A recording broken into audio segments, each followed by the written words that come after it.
Interpretation of the 12:20 to 4:57 a.m. dream of October 12th, 2015. It makes sense that on a day 140 years after the birth of Aleister Crowley, someone who claimed a number of important incarnations, that I'd have such a dream about transmigration of the soul, initiations, alchemy, and exorcism like that of the Goetic forms.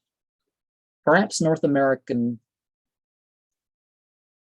symbolism of Mars. Perhaps North America has symbolism of Mars. South America has the sun. Europe has Mercury. Africa has the moon. Asia has Venus. Australia has Jupiter. And Antarctica has Saturn. The going through and sense of knowledge is inner guidance. And there's other interpretations that could be lent to some of these things. Certainly the, well, I've summed it up pretty well, but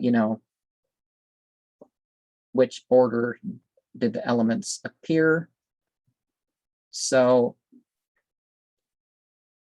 the sign of earth, so the physical, air, the mental, the fire, the drives, and water, the experience and such. And then we have the soul of it and the spirit of it.